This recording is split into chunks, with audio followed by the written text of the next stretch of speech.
Throughout this series, we've looked at lots of ways of protecting and improving our environment. Transitioning to clean, renewable sources of energy is the greatest challenge we face. In recent programmes, we visited towns, cities and villages across Europe to meet people who no longer want to be passive consumers of energy. Towns like Sønderborg and cities like Copenhagen are well on the journey to a transition away from fossil fuel.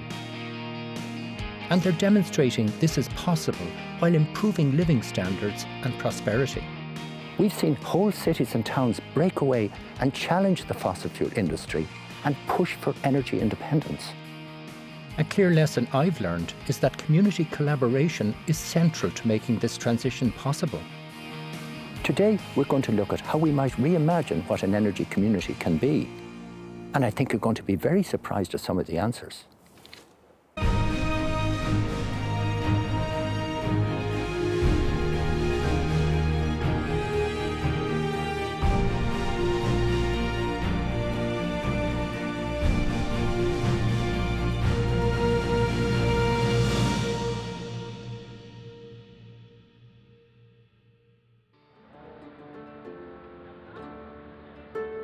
No doubt Ireland is a sporting nation. 1.7 million people are members of over 12,000 clubs in 64 different types of sports. Hundreds of thousands of people volunteer their time and effort in making team sports the largest communities in the country. Jumps with the hot dogs. Carry many the burgers. Is that right? The pride of the nation is the GAA, with over 500,000 members across the country. Every year, 1.5 million loyal fans travel to the modern amphitheatre of the sport, Croke Park.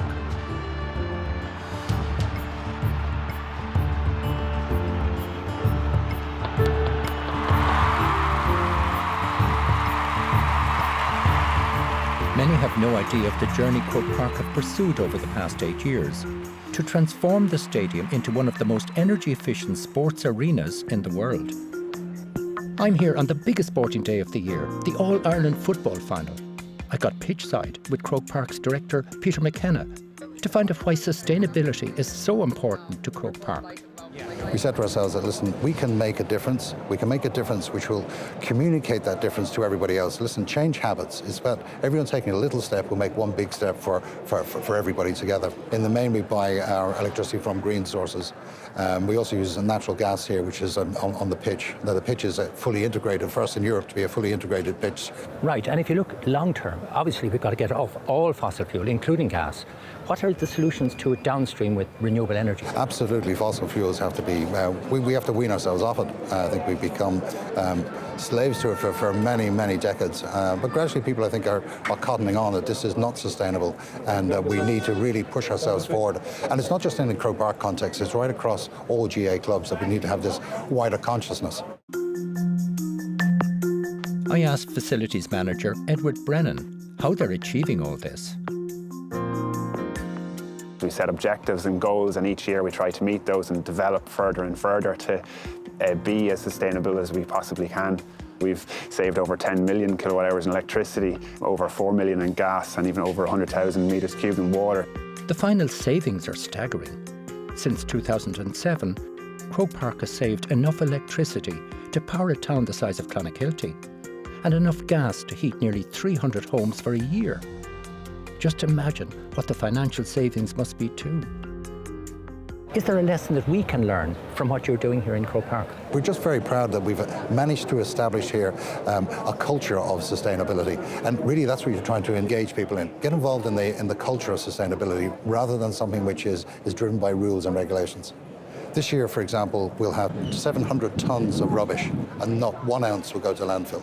Right. Mighty pleased with that. So that all gets recycled? All gets recycled. None going to landfill? None going to landfill. Right. Now, how do we leverage those lessons, that learning back into a local environment so that people can say, yeah, a really big monolith like Croke Park can have zero to landfill. Now let's try and replicate that across the country.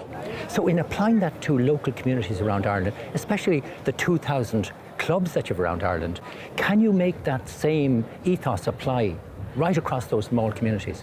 I think on the matter of sustainability, we have to. I mean, it's such an important issue for ourselves as a country, or even for us as a race. I mean, we will not survive if we keep doing what we're doing with fossil fuels and using up natural resources as we are. So it's imperative, and but we need to do that in a way which is very, very collaborative and is friendly and is encouraging.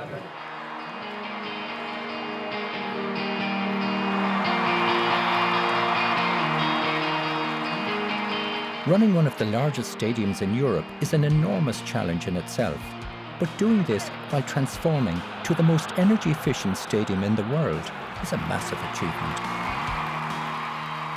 With its unique place in Irish life, Croke Park and the GAA are well placed to drive a culture of change that's already happening with smaller clubs across the country.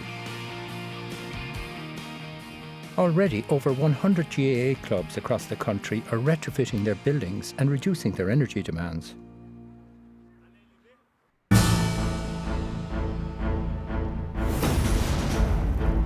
The concept of what defines a community is constantly evolving. In Cork City's harbour, where the implications of climate change and rising sea levels are becoming very apparent, awareness of energy issues are at an all-time high.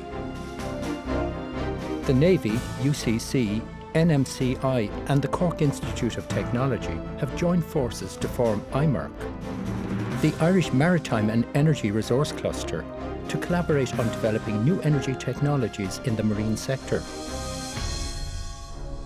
So how did this collaboration between the two universities and yourself happen? You have professional mariners in the Irish Naval Service being trained by professional mariners through CIT, and you had the research community within UCC all cohabitating in this small area in the Lower Cork Harbour. So eventually the penny had to drop.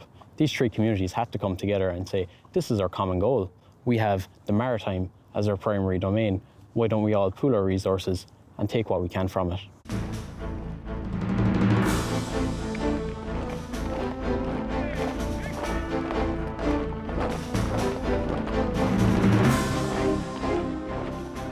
So how does the Naval Service benefit by opening their doors to you as an energy community? Well, I suppose it's all about collaboration and the opportunities that presents. So instead of working in isolation, when you come together in partnership, as we have done here in IMERC, we have an opportunity to realise things together that no one partner could achieve on their own, and that includes the Naval Service. So by opening its doors to this community, and this energy community in particular, here in Ringaskiddy, the Naval Service is able to access research, training, knowledge, entrepreneurs, new ways of thinking and new ways of doing business. The ships can be used as test bed platforms for startup companies, but not just the startup companies, also for the research community, like the very significant marine renewable energy research community that's here in this Beaufort building, focusing on offshore wind, wave and tidal energy, which is a big opportunity for Ireland. To find out about some of the challenges that they're facing, I met up with Lieutenant Commander Kino Meroin. So what are your operational challenges? You'll be aware we have ships in the Mediterranean dealing with rescuing people who are migrating from Africa and through Africa. And this ship and the Etna over here, we're both involved in that, and the Samuel Beckett is currently there. And that has been a new departure for us. It's required us to go further from home, further from base, stay on operations for longer periods of time. So if you take all of your energy now in the Navy, Yes. what percentage of it is fueling these 8 ships that you've got? When we started this process, we very quickly came to the realization that 95% of the energy the Navy uses is used on ships. One thing that put it starkly in mind for me when I was on the sister ship of this, we were transiting the Mediterranean, cruising at 17 knots, and we were using 27,000 litres of oil a day. 27,000 litres? So for most that's people, 27 tons that is of oil a the day. entire amount of home heating oil you will use for the life of your mortgage in one day. And that very quickly put it in my mind that we are burning a lot of energy. We have to do the things we do, but we have to be careful about how we do it.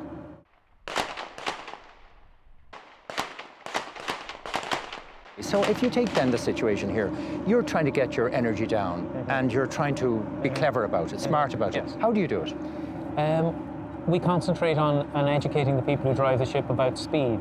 You can get the same place at a few knots slower and you'll save an awful lot of energy. There's a cubic relationship between speed and power on a ship. A cubic relationship? Cubic, yes. It's not a double, it's no, a cubic relationship. So every extra knot comes with a tripling of extra energy. And a ship that's like this, 15 years old, how does that compare to, say, the state-of-the-art modern ships now? What we're finding, we've built a newer class of ship based on this design. They have slightly larger engines, but they're achieving slightly better efficiency because we've added an electric drive, which allows us to shut down the main engines at times and save energy that way. It's like a hybrid. Like a hybrid car. Yes. Same as, yeah. Very similar, a few important differences, but it's an either-or scenario.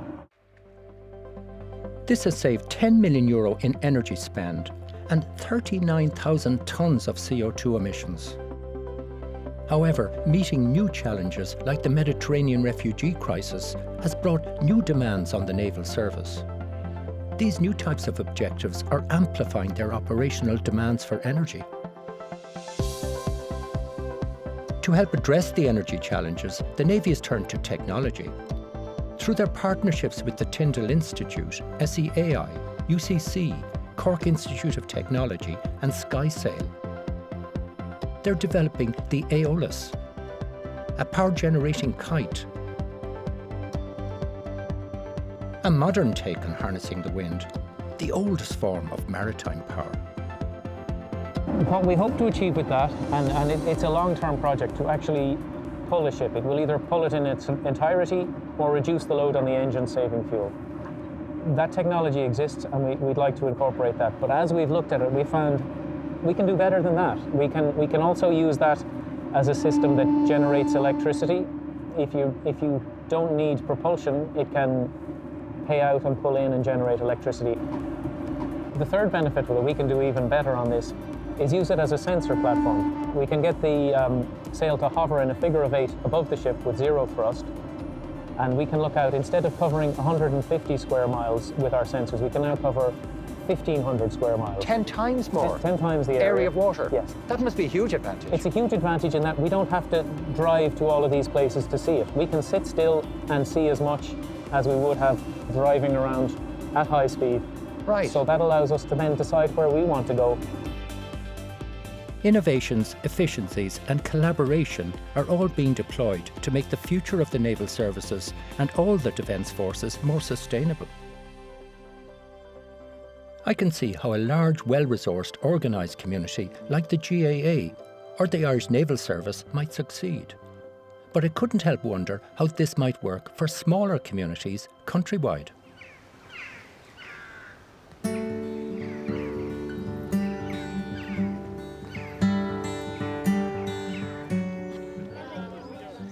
On my way back to Dublin, I stopped by Camphill community in Ballytobin, County Kilkenny.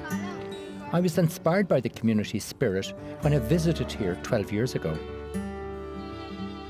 Camphill is a charity where people with special needs live and work together on a farm with volunteer co-workers. The Ballytobin community consists of 75 people, all living in 6 shared homes on the estate. Central to the ethos of the Camphill communities is to be self-sufficient and ecologically sustainable in food and their energy needs. For Camphill, money saved on resources can be ploughed back into where it's really needed. I asked Mark Dewan how they're making this work. I think there was a will for it. People were really interested in this way of working, and I think people saw the necessity of it. And the necessity was that, well, there's vulnerable people here that we support, and that brings that culture about, the realization that, you know, you get further by supporting one another and by working collaboratively and being a community. And I think that social cause or that social ideal was the first thing that was founded here. And then once you had established that, once you'd create that social foundation, well, then you could put templates of energy, collaborative working with, or creating our own energy, collaborative ways of working to create our own economy, our own food production. Those things could come quite easily then, once you'd established that kind of social foundation of mutual support. So how important is food and energy to you in terms of self-sufficiency?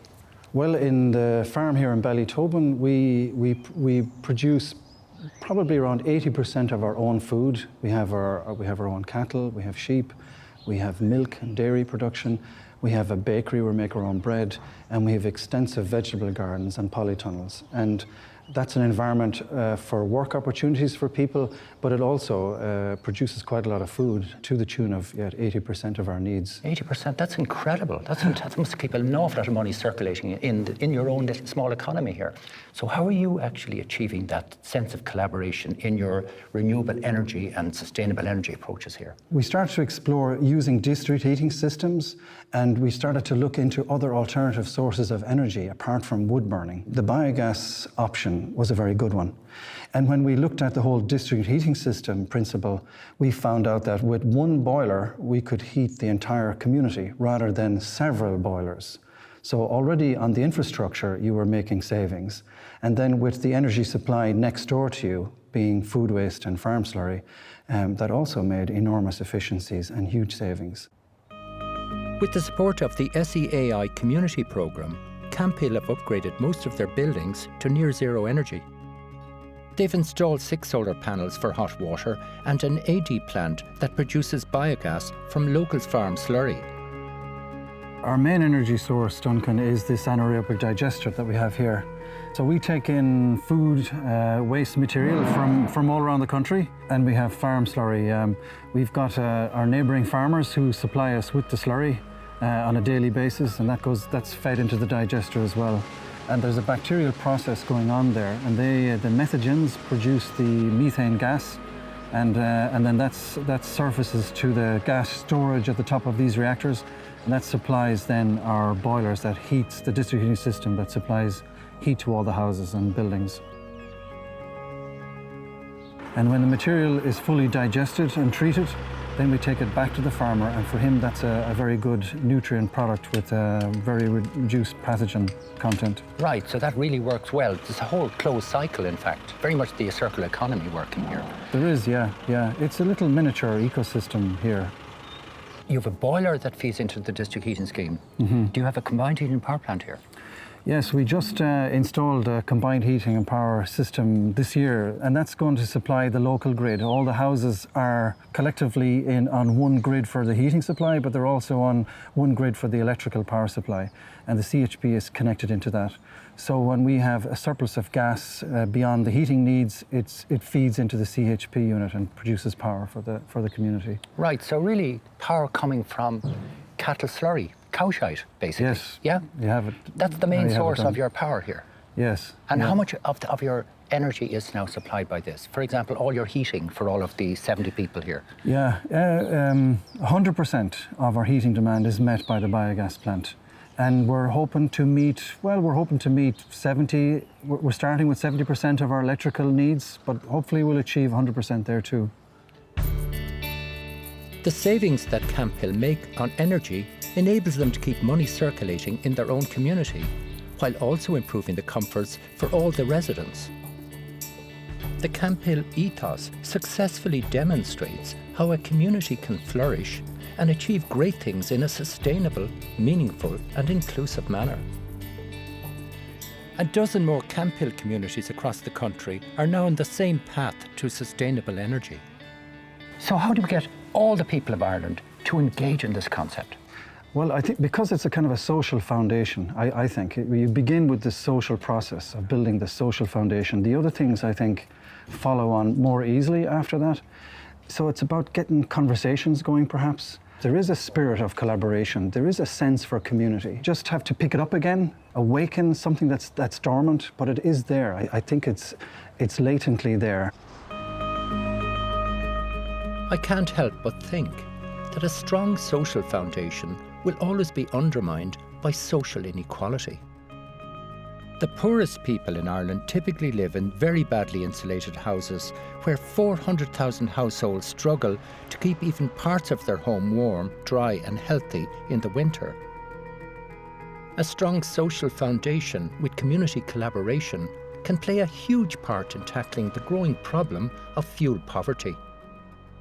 Energy Action is a community group that provides training courses for the long-term unemployed and specialise in insulating the homes of people in fuel poverty.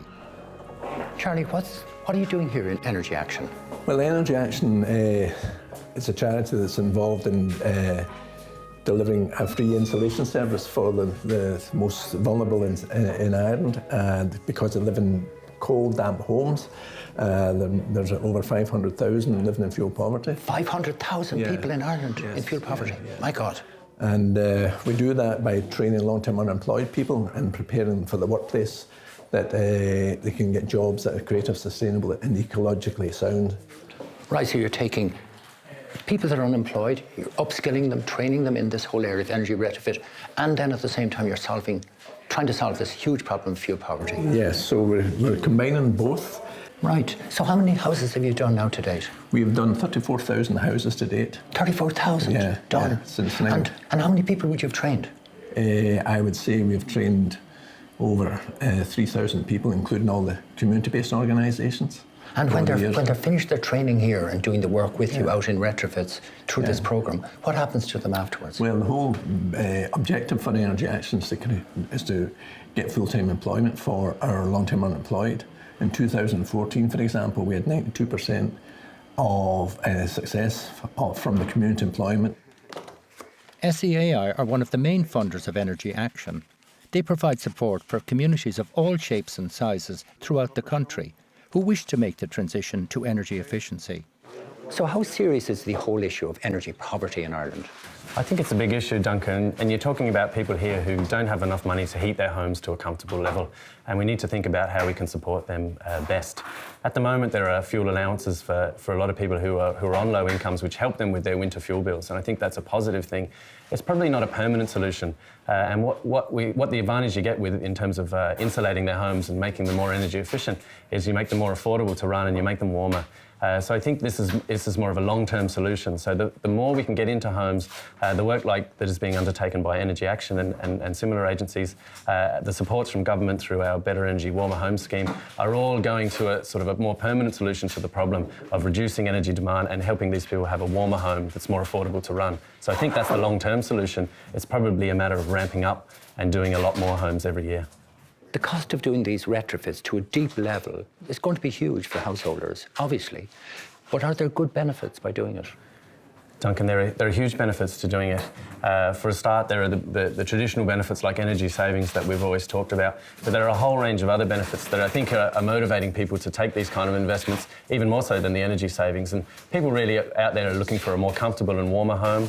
Some people want to reduce mould and drafts in their home and end up with a healthier home for their kids or for the elderly. The challenges we face are helping them to unlock the finance that they need to do it, and also making people aware and getting them engaged on energy efficiency, and such that they make it a priority for themselves. Maybe before they do the kitchen or buy the new car, they think about doing an insulation upgrade on the home in order to get all of those range of benefits that I just mentioned for themselves. So are there benefits now to the local communities by engaging like this in this challenge? I think there are huge benefits at a community level. I'm from Australia originally, and one of the things I noticed when I came here is that grassroots community spirit in terms of getting things done. Previous examples of that in this country, like Tidy Towns, that created a real groundswell around reducing litter in towns. We got rid of plastic bags. People are now all smoking outside. We're recycling all of our waste into a number of different bins. The next one really needs to be eliminating energy waste, and we can do that at the community level. 120,000 fuel-poor homes across the country to date have been upgraded with support from SEAI.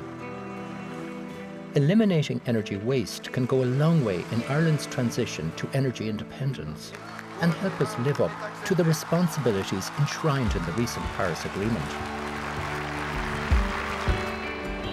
Throughout this series, we've looked at the huge challenges that climate change presents for all societies.